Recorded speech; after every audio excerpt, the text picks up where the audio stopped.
नमस्कार। प्रस्तुत है सआदत हसन मंटो के द्वारा लिखी हुई कहानी बारिश। मूसलाधार बारिश हो रही थी और वो अपने कमरे में बैठा जल थल देख रहा था। बाहर बहुत बड़ा लॉन था जिसमें 2 दरख्त थे।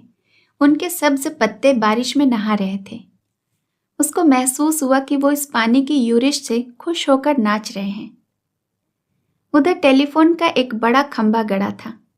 उसके फ्लैट के ऐन सामने ये भी बड़ा मसरूर नजर आता था। हालांकि उसकी मुसर्रत की कोई वजह नहीं मालूम होती थी। इस बेजान शय को भला क्या मसरूर होना था। लेकिन तनवीज ने, जो कि बहुत मगमूम था, यही महसूस किया कि उसके आसपास जो भी शय है खुशी से नाच रही है। सावन गुजर चुका था और बाराने रहमत नहीं हुई थी। लोगों ने मस्जिदों में इकट्ठे होकर दुआएं मांगी, मगर कोई नतीजा बरामद न हुआ। बादल आते और जाते रहे, मगर उनके थनों से एक पानी का कतरा भी न टपका। आखिर एक दिन अचानक काले काले बादल आसमान पर घिर आए और छाजों पानी बरसने लगा।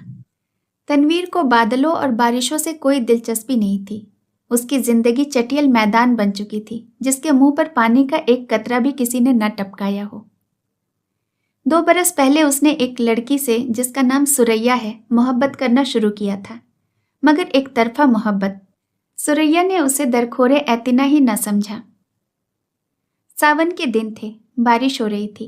वो अपनी कोठरी से बाहर निकला, जांघिया पहनकर नहाए और बारिश का लुफ्त उठाए। आम बाल्टी में पड़े थे। वो अकेला बैठा उन्हें चूस रहा था कि अचानक उसे चीखें और कहकहे सुनाई दी। उसने देखा साथ वाली कोठी के लॉन में 2 लड़कियां बारिश में नहा रही हैं और खुशी में शोर मचा रही हैं। उसकी कोठी और साथ वाली कोठी के दरमियान सिर्फ एक झाड़ियों की दीवार हाइल थी। तनवीर उठा।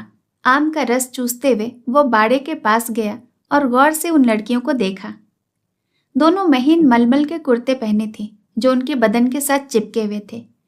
शलवार चूंकि लट्ठे की थी, इसलिए तनवीर को उनके बदन के निचले हिस्से के सही खद्दो खाल का पता न चल सका।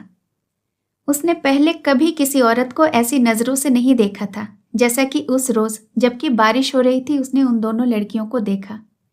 देर तक वो उनको देखता रहा, जो बारिश में भीग भीग कर खुशी के नारे बुलंद कर रही थी। तनवीर ने उनको पहले कभी नहीं देखा था, इसलिए कि वो कुछ इस किस्म का लड़का था कि वो लड़की को बुरी नजरों से देखना गुनाह समझता था। मगर उसने उस रोज उन्हें बड़ी ललचाई नजरों से देखा ही नहीं, बल्कि उनके गीले बदन में अंगारा बनकर बरमे की तरह छेद करता रहा। तनवीर की उम्र उस वक्त 20 बरस के करीब होगी। ना तजुर्बेकार था। जिंदगी में उसने पहली मर्तबा जवान लड़कियों के शबाब को गीली मलमल में लिपटे देखा तो उसने यूं महसूस किया कि उसके खून में चिंगारियां दौड़ रही हैं। उसने उन लड़कियों में से एक को मुंतखब करना चाहा। देर तक वो गौर करता रहा। एक लड़की बड़ी शरीर थी, दूसरी उससे कम। उसने सोचा शरीर अच्छी रहेगी जो उसको शरारतों का सबक दे सके। ये शरीर लड़की खूबसूरत थी। उसके बदन में आज़ा भी बहुत मुनासिब थे। बारिश से नहाती जलपरी मालूम होती थी। थोड़ी देर के लिए तनवीर शायर बन गया। उसने कभी इस तौर पर नहीं सोचा था, लेकिन उस लड़की ने, जिसका कुर्ता दूसरे के मुकाबले बहुत ज्यादा महीन था, उसको ऐसे ऐसे शेर याद दिला दिए जिनको अरसा हुआ वह भूल चुका था। इसके अलावा रेडियो पर सुने हुए फिल्मी गानों की धुनें भी उसके कानों में गूंजने लगी। उसने बाढ़ के पीछे यह महसूस करना शुरू किया कि वो अशोक कुमार है, दिलीप कुमार है। फिर उसे कामिनी कौशल और नलिनी जयवंत का ख्याल आया। मगर उसने जब उस लड़की की तरफ इस गरज से देखा कि उसमें कामिनी कौशल और नलिनी जयवंत के खद्दो खाल नजर आए, तो उसने उन दोनों एक्ट्रेसों पर लानत भेजी। वो उनसे कहीं ज्यादा हसीन थी। उसके मलमल के कुर्ते में जो शबाब था, उसका मुकाबला उसने सोचा कोई भी नहीं कर सकता। तनवीर ने आम चूसने बंद कर दिए और उस लड़की से, जिसका नाम प्रवीण था, इश्क लड़ाना शुरू कर दिया। शुरू में उसे बड़ी मुश्किलात पेश आई, इसलिए कि उस लड़की तक रसाई तनवीर को आसान नहीं मालूम होती थी। फिर उसे अपने वालिदैन का भी डर था। इसके अलावा उसे यह भी यकीन था कि वो उससे मुल्तफित होगी या नहीं। बहुत देर तक वो इन्हीं उलझनों में गिरफ्तार रहा। रातें जागता, झाड़ियों की पस्त कद झाड़ के पास जाता, मगर वो नजर ना आती। घंटों वहां खड़ा रहता और वो बारिश वाला मंजर जो उसने देखा था आंखें बंद करके जहन में दोहराता रहता। बहुत दिनों के बाद आखिर उसको एक रोज उससे मुलाकात का मौका मिल गया। वो अपने बाप के कार में घर के किसी काम की गर्ज से जा रहा था कि प्रवीण से उसकी मुठभेड़ हो गई। वो कार स्टार्ट कर चुका था कि साथ वाली कोठी में तनवीर के ख्वाबों की शहजादी निकली। उसने हाथ से इशारा किया कि वो मोटर रोक ले। तनवीर घबरा गया। हर आशिक ऐसे मौक़ों पर घबरा ही जाया करते हैं। उसने मोटर कुछ ऐसे बेंडे अंदाज में रोकी कि उसको ज़बरदस्त धक्का लगा। इसका सिर जोर से स्टीयरिंग व्हील के साथ जा टकराया। मगर उस वक्त वो शराब के नशे से भी ज़्यादा मखमूर था। उसको उसकी महबूबा ने खुद मुखातिब किया था। प्रवीण के होठों पर गहरे सुर्ख रंग की लिपस्टिक थपी हुई थी। उसने सुर्ख मुस्कुराहट के साथ कहा, माफ़ कीजिएगा, मैंने आपको तकलीफ़ दी। बारिश हो रही है, तांगा दूर दराज तक मिलना मुश्किल है। मुझे एक ज़रूरी काम से जाना था। आप मेरे हमसाए हैं, इसलिए आपको जहमत दी। तनवीर ने कहा, जहमत का क्या सवाल पैदा होता है, मैं तो। उसकी ज़बान लड़खड़ाई। आपसे मेरा तारुफ तो नहीं, लेकिन आपको एक बार देखा था। प्रवीण अपनी सुर्ख मुस्कुराहटों के साथ कार में बैठ गई और तनवीर से पूछा, आपने मुझे कब देखा था? तनवीर ने जवाब दिया, आपकी कोठी के लॉन में, जब आप और आपके साथ एक लड़की बारिश में नहा रही थी।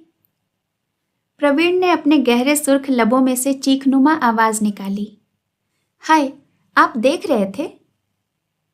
यह गुस्ताखी मैंने जरूर की, इसलिए माफी चाहता हूं। प्रवीण ने एक अदा के साथ उससे पूछा, आपने क्या देखा था? यह सवाल कुछ ऐसा था कि तनवीर इसका कोई जवाब नहीं दे सकता था। आए बाएं शाए करके रह गया।